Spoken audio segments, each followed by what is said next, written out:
O entomologista do clã. A chuva, quando ela vem, ela sempre costuma trazer mistérios com ela. O clã Tang, percebendo que naquele lugar que aparentava ser abandonado, residia uma criança. Eles até estavam em maior número, porém o patriarca da família decidiu pedir a permissão daquela pessoa para poder adentrar no clã, para poder passar a noite, já que estaria chovendo muito. O Wei Ryong só queria continuar sua rotina normal, e vendo que eles foram gentis com ele, o mesmo permitiu a estadia deles lá. E um laço de confiança entre ambas as partes acabaram de ser formado. O Ryong, depois de resolver esse conflito, ele foi até sua estalagem, já que lá ele guardava um grande segredo. Os seus segredos estavam com fome. Nos seus aposentos habitava vários insetos e vários animais venenosos. Qualquer pessoa ficaria bem nervosa com isso, mas ele não. Ele contou que, na verdade, ele veio parar nesse mundo. Antigamente, no seu outro mundo, ele era um biólogo que lidava com animais venenosos. Quando ele completou 1 milhão de inscritos, ele resolveu viajar para vários países para conhecer as 10 serpentes mais venenosas do mundo. E quando ele chegou na top 5, que é a Mamba Negra, ele foi até a África lá para conhecê-la, porém ele acabou perdendo a Mamba Negra. Achou que a cobra tinha fugido, porém quando ele foi levantar para poder pegar uma coisa em cima do armário, ele lembrou que as cobras geralmente elas ficam em lugares escuros e frios, e a Mamba Negra acabou mordendo ele. Como ela é uma das top 5 mais venenosas do mundo, ele morreu na hora. E ao abrir seus olhos, ele percebeu que ele estava nesse mundo estranho. Só que a diferença desse mundo para o outro mundo dele é que nesse mundo os animais venenosos estão praticamente na sua porta. Antigamente ele teria que ir no Ibama, pegar a licença sobre esses animais. Agora não, ele pode criar esses animais. E no meio dessa explicação que ele estava dando na sua vida anterior, o patriarca que veio falar com ele mais cedo, chamou ele para se alimentar com eles, para comer com eles. Como fazia muito tempo que ele não comia carne, ele acabou indo. E papo vem, papo vai, o líder do clã acabou confessando o motivo dele estar ali. Estavam caçando uma centopeia gigante, que era a centopeia das costas azuis. Eles iriam utilizar o núcleo venenoso dela para fazer um antídoto para curar a filha do patriarca. Como essa missão era muito importante, foi o avô, que era o ancião do clã, e o patriarca, que era o filho dele,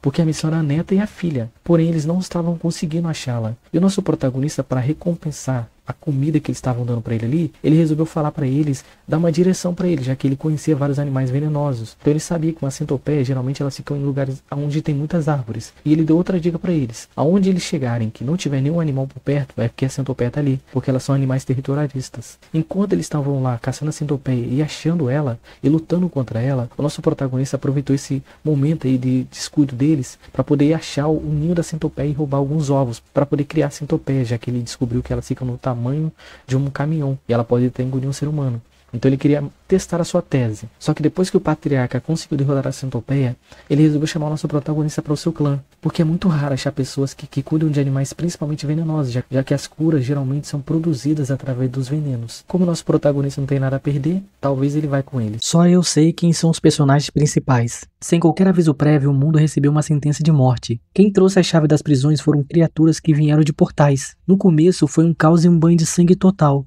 e restaurou sobre a terra. Sorte ou não, os deuses tiveram pena dos seres humanos, levando algumas pessoas a despertarem poderes. Quem lidava com esses monstros, eles foram chamados de coletores, pessoas que despertavam algum tipo de poder. Dentre os coletores, alguns recebiam algumas missões para se tornar o protagonista daquele mundo. E eles recebiam apoios dos Teles, que eram criaturas que carregavam a história daquele cliente dele. Se os Teles te apoiassem, os seres divinos poderiam acompanhar a sua história e ainda poderiam ajudar na sua trajetória, doando dinheiro para que você possa comprar itens e habilidades. Então você sempre vai estar um passo à frente dos outros coletores. Mas nem todos os coletores tinham Teles, então eles não tinham essa sorte de ser o protagonista daquele mundo. Eles só queriam viver e sobreviver mais um pouquinho. Kang Yun-yun, ele queria muito ser o protagonista, porém ele percebeu tarde demais que essa fábula não era dele. Após ele tentar bancar um herói, ele foi acertado pela lança demoníaca, que causa uma morte lenta e dolorosa naquela pessoa que foi atingida por ela. Somente um elixir muito raro poderia salvar a sua vida.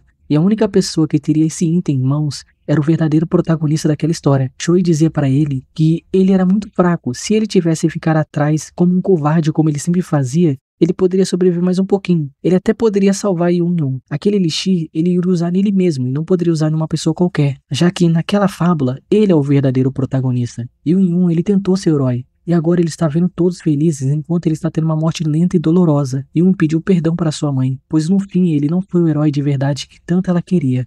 Ninguém sabe o que aconteceu, nem ele mesmo, mas um recebeu outra chance, mas não como um ser humano, mas agora como o Tyler Celestial do Body Inc. Ele não teve nem tempo de entender o que estava acontecendo. O anfitrião deles avisou que para todos que eles teriam 1 hora para conseguir um coletor, para guiar esse coletor na história dele. Caso eles não conseguissem, eles iriam morrer. E devido a seu conhecimento do futuro, ele rapidamente conseguiu fazer o que os Thales mais gênios demorariam 1 mês para conseguir, que seria criar um avatar para o seu corpo. E agora ele poderia achar um coletor perfeito, já que ele teria uma forma humana e ninguém ia perceber que ele era uma pessoa diferente. Ele lembra que no futuro vai ter heróis muito fortes, mas dentre eles, um se destacava por ter um coração puro, que seria Kang Yerin. No futuro, Yoo-Yun pensou que ela poderia ser muito rica, mas na verdade ela era igual a ele, ela teve uma vida difícil, e foi através da dor dela que ela construiu o seu futuro. Dessa forma ele achou a pessoa perfeita para conseguir o seu contrato, e diz para ela que ele vai mostrar para os deuses a sua jornada para que ela possa receber mais patrocínio e poderá ser muito forte no futuro, como uma protagonista, fazendo algo chocante para os céus para que eles nunca esqueçam a história dela, e a dele também. Eu sou o Senhor dos Insetos. Tudo começa 300 anos atrás, o céu acabou mudando de cor. O céu que era noturno virou diurno, trazendo consigo a beleza do dia e a frieza da noite, que banhava o solo com o sangue dos culpados e dos inocentes. Essas criaturas quase levaram à perdição o mundo que nós conhecemos. Sorte ou não, como esses monstros não eram natural da Terra, como resposta da mãe natureza, criou-se os Despertados, que usaram todas as suas forças para conseguir parar essa sentença de extinção, trazendo a ordem e o vigor ao mundo. Porém, esses monstros ainda vagavam às espreitas, esperando para dominar o mundo. Sabendo disso, as nações criaram as seleções dos Despertados, usando um objeto sagrado para poder ativar os talentos das pessoas. Se ela tivesse talento, ela ia se ativar, se não tivesse, não ia ter talento nenhum.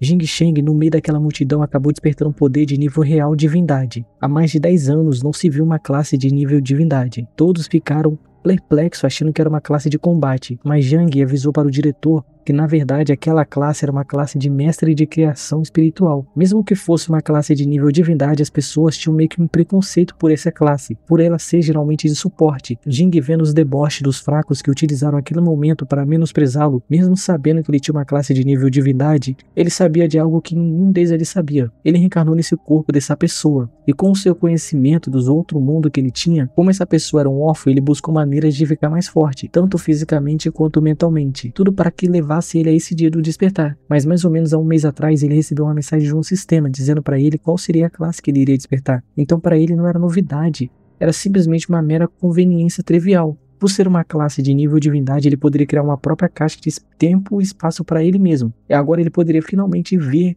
como era dentro do seu poder, até onde vai o seu crescimento. O sistema dizia para ele que os seus poderes giravam em torno dos insetos de nível calamidade. Jin, ele leu numa história que 12 dos mais guerreiros mais fortes dos seres humanos tiveram que se unir só para selar um monstro de nível divindade. Agora ele tinha um com ele mesmo, que era a mãe dos insetos. Como qualquer manhwa que as pessoas leem, ele sabia que ele iria ver a forma final dela, mas ele teria que ajudá-la a ficar mais forte. Ela se alimentava dos seus inimigos, dos inimigos dele, então poderia ser humanos ou monstros. Ainda tentando absorver mais um pouco daquele conhecimento que ele estava descobrindo sobre o seu poder, o sistema avisou para ele que ele estava em perigo. Alguma pessoa muito poderosa conseguiu tirar ele do seu tempo e espaço. Essa pessoa se apresentou como Gang, o líder das tropas dos vigilantes noturnos. Os vigilantes noturnos, eles sempre são os primeiros a aparecerem nas dungeons, nos portais ou em dimensões que aparecem em todo o mundo. Então eles podem desbravar aquele lugar. Jing viu isso como uma oportunidade de ficar mais forte. Ele vai se unir a eles para ficar mais forte e poder ser o primeiro a entrar nos portais. E assim mostrar para todos que uma classe que deveria ser de suporte poderia ser mais forte do que qualquer classe de combate. A Odisseia da Masmorra. Sem aviso prévio, monstros que pareciam ter saído de livros de terror começaram a assombrar os humanos. Esse medo comum acabou levando a humanidade, que eram seres egoístas, a se juntarem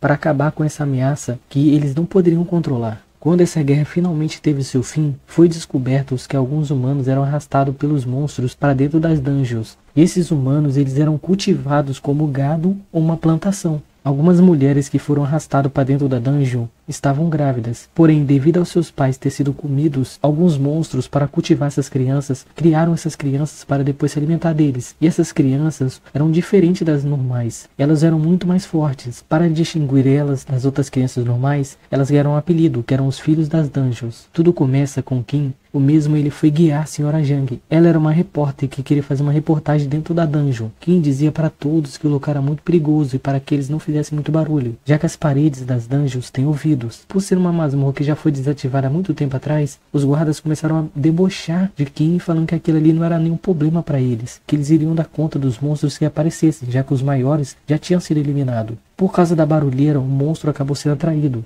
Porém, ele foi rapidamente interceptado por eles. Os guardas ficaram bem mais arrogantes depois que conseguiram eliminar aquele monstro. Kim, percebendo que os guardas não iriam ouvir ele deu um intimato para a Sra. Jang. Como ela percebeu que realmente ele estava sério com aquela situação, todos foram atrás deles, só ficando os guardas que estavam cheios de ego falando que ia enfrentar qualquer monstro que aparecesse. A Sra. Jang e alguns outros que viram os guardas eliminando aquele monstro, questionou Kim porque eles não poderiam ficar ali com os guardas. Só que Kim falou para eles que não era aquele lobo que fez com que eles tirassem todo mundo dali. Na verdade, o cheiro de sangue sempre acaba atraindo predadores maiores. Infelizmente, os guardas só tinham ego mesmo, já que eles não conseguiram segurar a horta de monstro que foram atraídos pela ignorância deles. Todos eles morreram. Esses monstros já chegaram até o grupo de Kim e começou a matar todo mundo que estava ali. Quando um dos monstros iria finalizar a Sra. Jang, Kim resolve intervir e salva a vida dela. A Sra. Jang perguntou para ele se ele era tão forte por que ele não salvou a todos, e ele dizia que ele foi contratado por ela. Ele acabou os levando até uma sala de labirinto.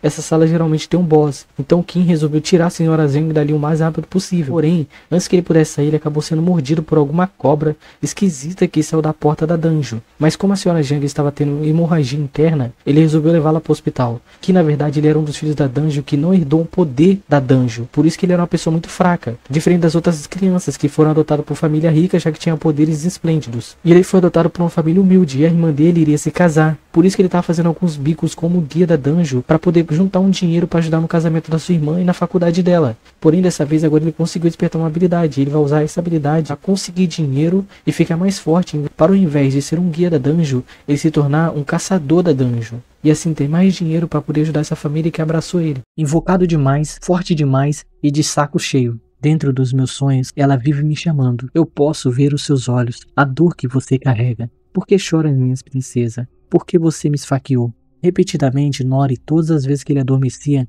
ele tinha esse sonho, mas toda vez que ele sonhava com ela, ele sentia um vazio muito forte em seu peito. Sorte ou não, os seus sonhos eles seriam respondidos. Como um flash, sem escolha nenhuma, a turma de Nori e ele foi transportado para outro mundo. Esse mundo era chamado de Caminho das Almas. A deusa que veio fazer a passagem deles avisou para eles que eles estão na abertura entre os mundos. Todos estavam sendo invocados para serem herói com o objetivo de derrotar o rei demônio. E antes que eles fizessem qualquer passagem, eles precisariam receber a bênção dela. Assim que todos foram atendidos pela deusa, eles logo foram mandados para o reino de Igen. Para acalmar qualquer incerteza dos heróis, o rei acabou se apresentando e mostrou bondade para todos ali, dizendo o seu nome e pedindo para que eles ajudassem ele nessa encruzilhada contra o rei demônio. Nori, por ler muitas novelas, ele logo sabia que aquilo aí parecia muito um conto de fadas. E como qualquer conto de fadas, era questão de tempo até alguém querer falar por todos. Como uma visão do futuro, logo os lobos começaram a tomar os lugares deles. Para jogar mais fogo na lenha, Nori ele se questionou se eles poderiam retornar para o mundo deles. A santa que os invocou alertou que daqui a 30 dias vai ter uma lua cheia. Com essa lua cheia, ela pode canalizar o poder dela e retornar quem quisesse para o seu mundo real. E ela disse para todo mundo ali que eles não estavam ali para prendê-los, e sim para pedir ajuda deles. Então quem quisesse ajudá-los, eles iriam aceitar. Quem não quisesse, poderia retornar para o seu mundo daqui a 30 dias. Nori e os outros ficaram satisfeitos em poder ter o direito de escolha. Mas logo o direito de escolha de Nori foi tirado dele. Um circo dourado o cercou, e sem qualquer direito de escolha ele retornou para a abertura entre os mundos. A deusa ficou bem chocada por vê-lo de novo ali. Mas como ele foi convocado para outro mundo, ela teve que dar a bênção dela